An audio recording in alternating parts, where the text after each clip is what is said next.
My name's Dezavi. Let's talk beat leasing or licensing. Now we're going to talk about regular and exclusive, and sometimes there's going to be a sublease, which is the commercial or non-commercial.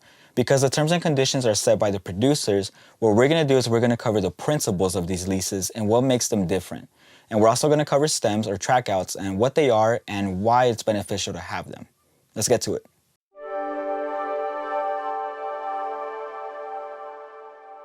Now, whichever lease that you decide to purchase, it's important to understand that you're not really purchasing the ownership to the beat. What you're really purchasing is a permissions or right to use that beat. The ownership will always belong to the producer-composer. So what is the difference between a regular and an exclusive lease?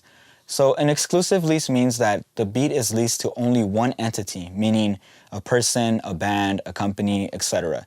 Nobody else is going to be able to use or have that right to use that beat.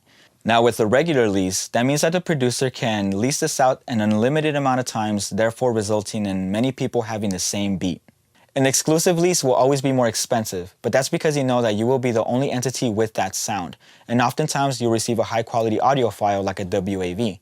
With a regular lease, it's a lot cheaper, but a lot of people already have the same sound, and oftentimes you will receive an MP3, which is a much lower quality. If you happen to encounter the terms of commercial or non-commercial lease within those leases, a commercial lease basically means that you are planning to generate revenue from it. So let's say like a streaming service, or if you're going to monetize for YouTube videos, things that generate revenue, make money.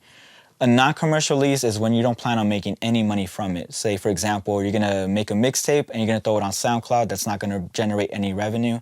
Then you go with the non-commercial lease.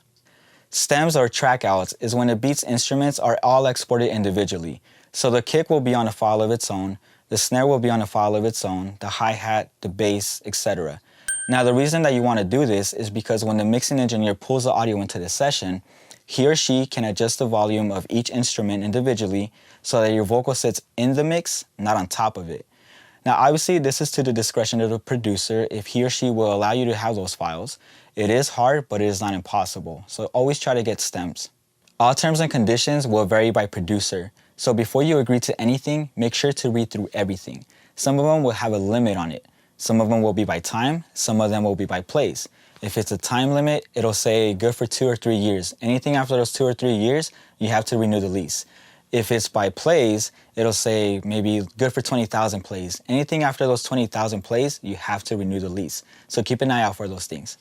That concludes this video. If there's anything I didn't cover or if you have any questions, please do leave it in the comments and I'll get to you as soon as possible. If you found this video helpful, hit the like button and please subscribe for future content. Thank you for watching. I'll see you next time.